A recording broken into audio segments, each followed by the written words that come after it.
Hello guys, আসসালামু আলাইকুম। আশা করি সবাই ভালো আছেন। আজকের ভিডিও গেমিং পিসি। দেখতেই পাচ্ছেন এটার সাথে কি কি রয়েছে। আজকে মূলত আমার উদ্দেশ্য হলো আমি গেমিং মাদারবোর্ডটা রিভিউ করব।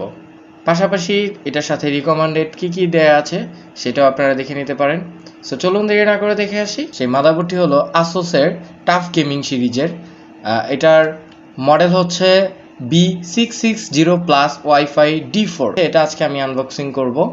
এটাতে কয়টা স্লট রয়েছে, এটার সাথে রিকমেন্ডেড প্রসেসর কি দিয়েছি, Core i5 12th জেনারেশন। মাদারবোর্ডের সাথে একটা ওয়াইফাই অ্যাডাপ্টার দেখতে পাচ্ছেন। এটার সাথে কিছু স্ক্রু দেয়া আছে, M.2 লাগানোর স্ক্রু, দেন একটা দুইটা SATA কেবল দেয়া আছে।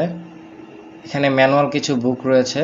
চাইলে আপনি মাদারবোর্ডটা সিডি আছে, এখানে যে কানেকশনগুলো দেওয়া আছে আপনারা যদি না বোঝেন তার সুবিধার্থে এখানে ম্যানুয়াল বুকে সব ডিটেলসে লেখা আছে, আপনারা ম্যানুয়াল বুক পড়ে করতে পারবেন।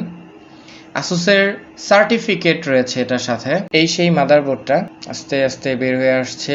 এখানে দেখতে পাচ্ছেন কি কি পোর্ট রয়েছে। HDMI, ইথারনেট পোর্ট আছে, USB পোর্ট আছে 6টা। সাউন্ড কোয়ালিটির জন্য বিগেস্ট সিস্টেম রয়েছে। এটাতে র্যাম স্লট রয়েছে 4টা, M.2 স্লট আছে 3টা। ওকে, এবার এটা আমি প্রসেসরটা এটার সাথে অ্যাড করব। এটার সাথে যে প্রসেসরটা রয়েছে Core i5 12th জেনারেশন। সেই প্রসেসর। জাস্ট ক্লিপটা উঠিয়ে এখানে একটু সাবধানে এটা আপনাদেরকে একটু ক্যারি করে লাগাতে হবে। একটা পিন বেঁকে গেলে আপনার সর্বনাশ হয়ে যাবে। সো খুবই কেয়ারফুলি এটা লাগাইতে হবে। আলতো করে বসাবেন, দেন ওপর থেকে ক্লিপটা লাগিয়ে লকটা আটকে দেবেন। ব্যাস হয়ে গেছে। এবার কুলিং ফ্যানটা লাগাবো। অ্যাজ ইউজুয়ালি যেভাবে আপনারা ইনস্টল করেন ওভাবেই করবেন। নর্মাল কুলিং দিয়েছে। তারপর বিগেস্ট একটা কুলিং ফ্যান এটার সাথে সাজেস্ট করেছে। এটার সাথে দুইটা 16GB দুইটা স্টিক দিয়েছে উইথ 8GB। কর্সিয়ার VC 550 ওয়াটের একটা পাওয়ার সাপ্লাই।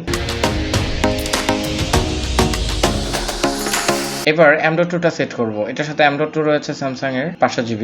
ওকে, এই সেই ক্যাচিং। এই ক্যাচিং এর ভিতরে গেমিং পশুগুলো আজকে এটার ভিতরে সেট আপ করবো। তো এটার দেখানোর কিছু নাই, এটা আপনারা সবাই পারেন। সো এটা আর আমি দেখাচ্ছি না। Thank you guys. ভিডিওটি ভালো লাগলে অবশ্যই like, comment, share and subscribe করবেন। আসসালামু আলাইকুম।